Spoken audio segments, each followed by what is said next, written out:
Primal is an animated show on HBO Max and on Adult Swim.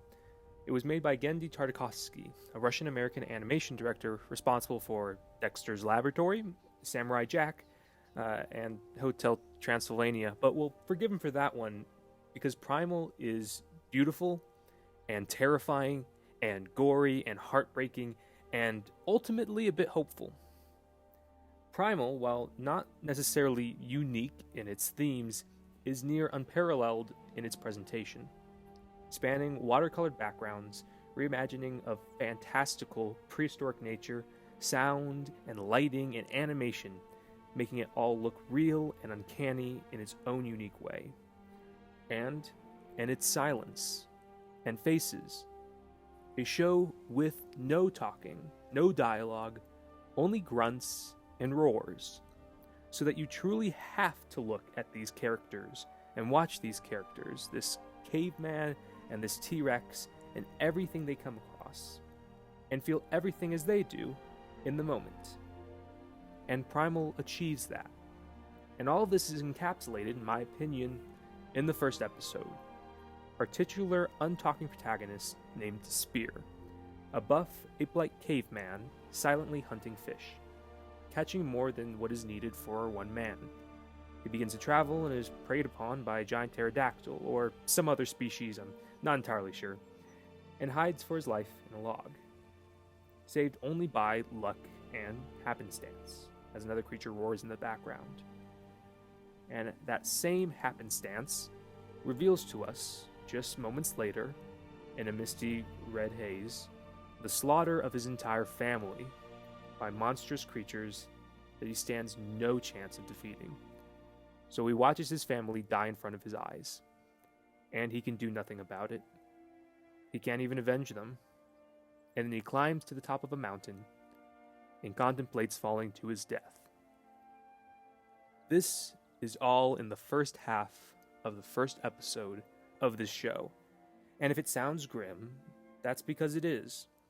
Primal is not an inherently cheery show. It's a show where you believe that this beautiful world that Tartakovsky has created could kill Spear at any moment, and that fear is doubled when we meet Fang, and a parallel story plays out, and an unlikely friendship ensues. And another person we care about is introduced into the world, and may be snuffed out just as quickly. Primal is horror and survival.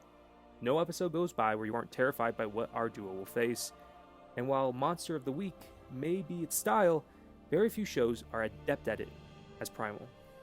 And while it does fall into some genre trappings and some rote stories, no matter what you watch, it will be beautiful, haunting, and it will show that, behind it all, Primal has much more going on than it will ever say directly.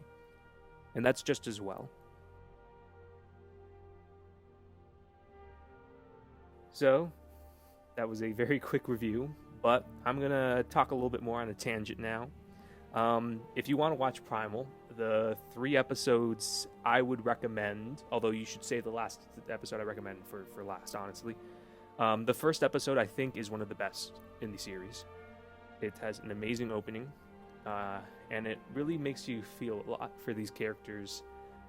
Again, despite the fact that you don't hear them talking at all, until, spoilers, the very end, but that doesn't really count, to be honest. Spear and Fang are both interesting and very compelling protagonists after the very first episode. They have a little bit of on and off character development throughout the season, but about halfway through you definitely feel that they are an inseparable pair. So yeah, the very first episode, Spear and Fang, I believe is what it's called. It's a great episode. Watch it, and if you like that, then I would recommend watching the rest of the series. Another episode, which I think is also really amazing, not necessarily story-wise, but just animation and terror, and really focuses on the horror aspect of the show, is Plague of Madness. It is a terrifying episode with one of the scariest monsters I've seen animated, and its movements and its noises are just horrifying. And the concept of a giant zombie dinosaur plant eater that's like the biggest one in existence is just terrible.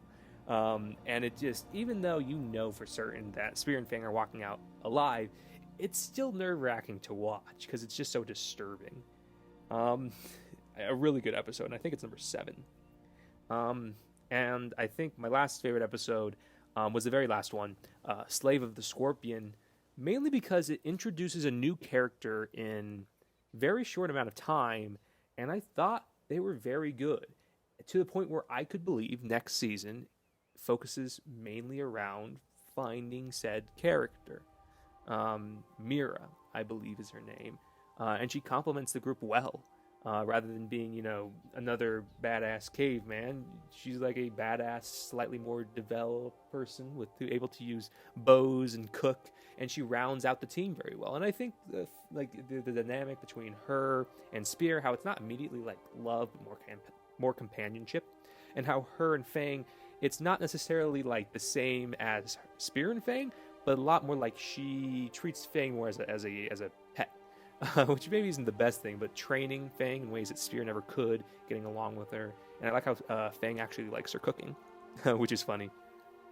But honestly, most of the episodes in Primal are pretty good. You're not going to get incredible narrative nuance in all of them, but you're going to get a really fun story each time.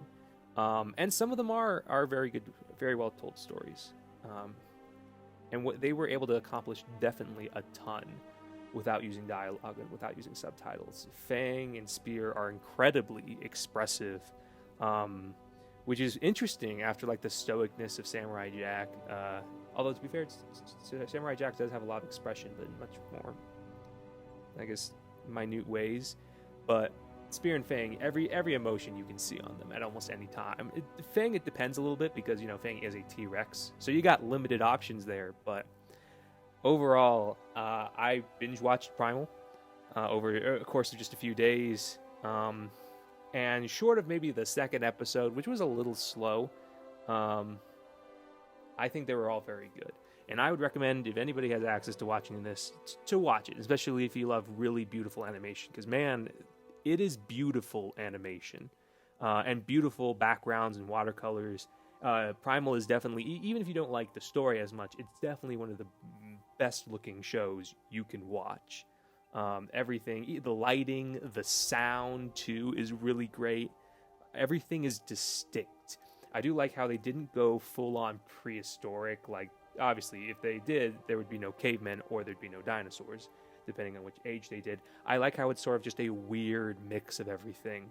Because it makes things more unpredictable and it makes it all more savage. And it makes a lot of really interesting theories, especially with the reveal of a more advanced civilization with like a god and a culture and boats and arrows and some sort of hierarchy. And I'm interested to see what the scorpion is next season and how that will play out. But I do hope it's not just, falls into a full narrative setting. I do hope we still get just Spear and Fang doing their things, and I do hope Mira joins the team, because honestly I think that would be a cool group. But I have absolutely no idea how next season's going to go, but I will watch it all the same. All right, that's my review for this. I'm going to do something I haven't done in a bit. I'm going to ask you to either like or subscribe or leave a comment. I don't know, it helps me out. It gives me more motivation to make more stuff like this. And if you have a series that's on like HBO Max, Netflix, any animation stuff you want me to look at and review, put it down, because I don't have anything better to do, and I like great suggestions. So, yeah. All right. Thank you all for watching. From ours to yours, I'll see you guys next time.